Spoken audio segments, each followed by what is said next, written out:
Hello students. Class twelfth geography के lesson population composition के last दो टॉपिक लिटरेसी और ऑक्यूपेशनल स्ट्रक्चर को लेकर आपके सामने हैं। तो सबसे पहले बात करते हैं साक्षरता यानी कि लिटरेसी की। Proportion of literate population of a country is an indicator of its socio-economic development as it reveals the standard of living, social status of females, availability of educational facilities and policies of government. Level देखिए, किसी देश में साक्षर जनसंख्या का अनुपात उसके सामाजिक आर्थिक विकास का सूचक होती है। यानी कि अगर आप किसी देश में साक्षर जनसंख्या का प्रोपोर्शन ज़्यादा देख रहे हैं तो आप ये कह सकते हैं कि यस, वहाँ पर सामाजिक आर्थिक विकास हुआ है। क्यों आप कह सकते हैं? किन बातों से आपको ऐसा लगता है कि ये इंडिकेटर है किसका? सोशल इकोनॉमिक डेवलपमेंट का। तो देखिए, क्योंकि इससे रहन सहन के स्तर का आपको पता चलेगा, वहाँ महिलाओं की सामाजिक स्थिति, शैक्षणिक सुविधाओं की उपलब्धता तथा सरकार की नीतियों का पता चलता है। यानी कि आप बस एक चीज़ का पता लगा लीजिए कि वहाँ पर साक्षर जनसंख्या का अनुपात कितना है, कैसा है। तो आप इससे अब जाहिर सी बात है कि अगर वहाँ पर साक्षर जनसंख्या का अनुपात ज़्यादा है तो वहाँ के तो आप इससे आप ये भी पता लगा सकते हैं कि वहाँ के रहन सहन का स्तर ऊंचा है, महिलाओं की सामाजिक स्थिति भी बेहतर है, शैक्षणिक सुविधाओं की उपलब्धता ज़्यादा है और सरकार की नीतियाँ इस तरह की हैं कि वहाँ पर इस तरह का विकास हो रहा है। तो इससे एक बात सिद्ध होती है कि आप ये जो लिटरेट पॉपुलेशन है उसका जो प्रोपोर्शन है वो ये बताता है, किस बात को बताता है कि वहाँ का सोशल इकोनॉमिक डेवलपमेंट कैसा है। इसके साथ एक और बहुत इंपॉर्टेंट लाइन है, वो ये है कि level of economic development is both a cause and consequence of literacy.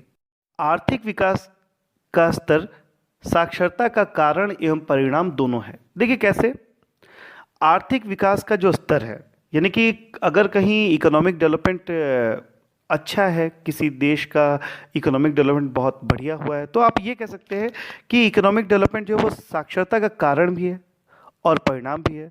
अगर इकोनॉमिक डेवलपमेंट होगा तो जाहिर सी बात है, ये देखने में आता है कि वहाँ पर लोग जो होते हैं, मतलब कि शिक्षा से जुड़ने लगते हैं। लोग जो है जब आर्थिक विकास हो जाता है तो वहाँ पर पढ़ाई लिखाई से लोग ज़्यादा जुड़ने लगते हैं।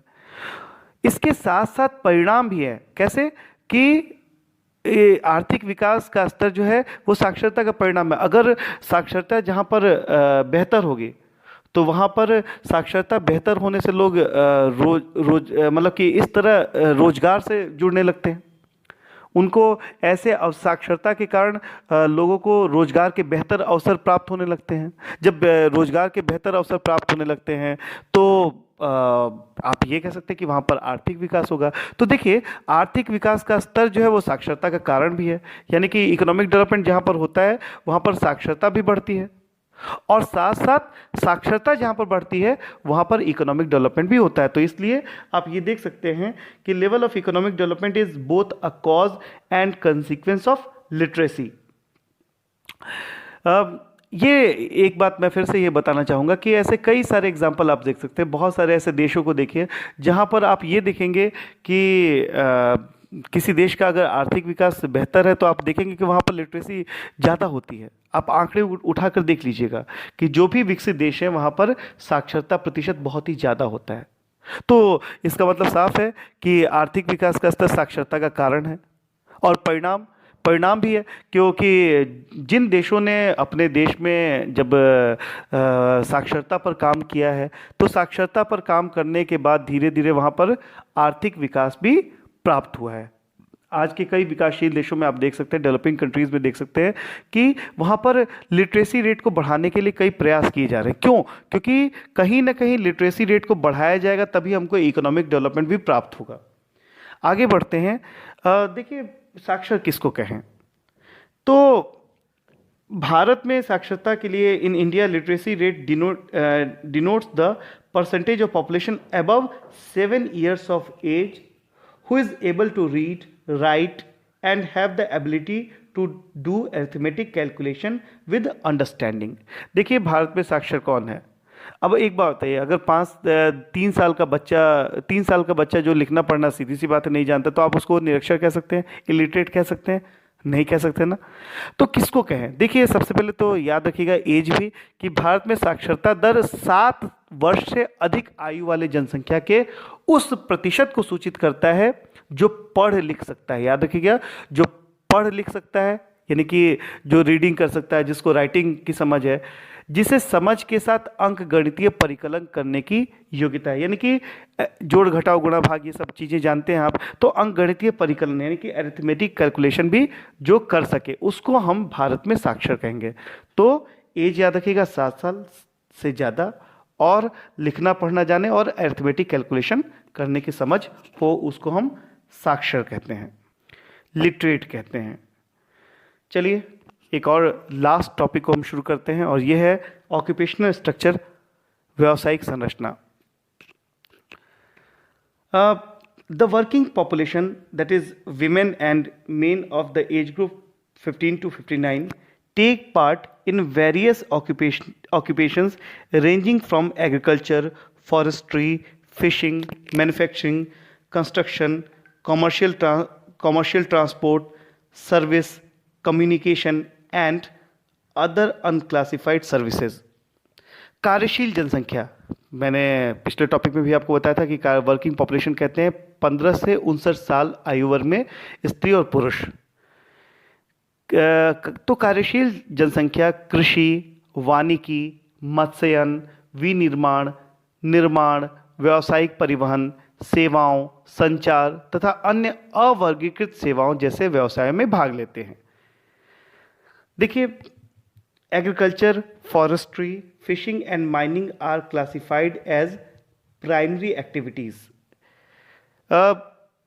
कृषि, वानिकी, मत्स्यन तथा खनन को प्राथमिक क्रियाओं में माना जाता है।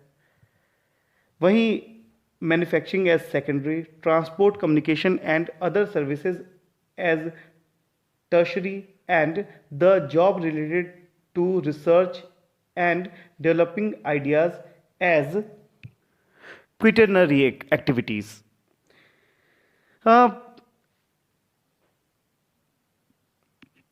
विनिर्माण को द्वितीय क्रिया, व्यापार, परिवहन, संचार और अन्य सेवाओं को तृतीय क्रियाओं तथा अनुसंधान, सूचना प्रौद्योगिकी और वैचारिक विकास से जुड़े कार्यों को चतुर्थ क्रियाओं के रूप में वर्गीकृत किया जाता है। इसके बारे में हम अलग से लेसन में पढ़ेंगे कि भाई प्राथमिक क्रियाकलाप क्या है, प्राइमरी एक्टिविटीज़ क्या है, सेकेंडरी क्या है, सबके बारे में अच्छे से जानेंगे।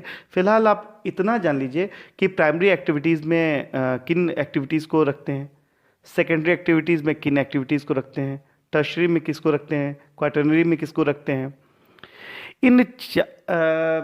देखिए, the proportion of working population engaged in these 4 sectors is a good indicator of the levels of economic development of a nation। इन 4 खंडों में कार्यशील जनसंख्या का अनुपात किसी राष्ट्र के आर्थिक विकास के स्तरों का एक अच्छा सूचक है। यानी कि अगर हम ये जाने कि किसी देश में प्राइमरी एक्टिविटीज़ में कितने लोग इन्वॉल्व हैं, सेकेंडरी में कितने लोग इन्वॉल्व हैं, टर्शरी में, क्वाटरनरी में, तो इससे हम ये एक इंडिकेटर है कि उस देश का विकास का स्तर कैसा है। यानी कि इस चीज़ से हम ये पता लगा सकते हैं कि उस देश का विकास का स्तर कैसा है, लेवल कैसा है डेवलपमेंट का। इसका कारण क्या है? इसका कारण ये है कि केवल इंडस्ट्रीज़ और इंफ्रास्ट्रक्चर से युक्त एक डेवलप्ड इकोनॉमी ही द्वितीयक, तृतीयक और चतुर्थक सेक्टर में अधिक कर्मियों को समायोजित कर सकता है। यानी कि this is because only a developed economy with industries and infrastructure can accommodate more workers in the secondary, tertiary and quaternary sector. ये देखा गया कि जो जिस देश में उद्योगों और इंफ्रास्ट्रक्चर का बहुत अच्छा विकास हुआ, अर्थव्यवस्था बहुत ही शानदार है, अच्छी अर्थव्यवस्था है, तो वहाँ पर द्वितीयक, तृतीयक और चतुर्थक सेक्टर में ज़्यादा लोग काम करते हैं। तो इससे हम ये पता लगा सकते हैं कि भाई अगर सेकेंडरी, टर्शियरी और क्वाटरनरी में ज़्यादा लोग काम कर रहे हैं तो वहाँ पर इकोनॉमिक डेवलपमेंट बेहतर हुआ है। यदि अर्थव्यवस्था अभी भी बिल्कुल प्रिमिटिव एज में है, बिल्कुल जिसको कहते हैं कि if the economy is still in the primitive stages, then the proportion of people engaged in primary activities would be high as it involves extraction of natural resources। तो अगर अर्थव्यवस्था अभी भी आदिम अवस्था में है तब प्राथमिक क्रियाकलापों में संलग्न लोगों का अनुपात अधिक होगा, क्योंकि इसमें मात्र प्राकृतिक संसाधनों का ही विदोहन होता है। तो अगर किसी देश में अगर हमने ये देखा कि भाई वहाँ पर लोग प्राइमरी एक्टिविटीज़ में ज़्यादा इन्वॉल्व हैं, तो हम ये पता लगा सकते हैं कि अभी भी वहाँ की जो अर्थव्यवस्था है वो भी हम कह सकते हैं भाई आदिम अवस्था में, बिल्कुल प्रिमिटिव स्टेज में, अभी उसका डेवलपमेंट नहीं हुआ है।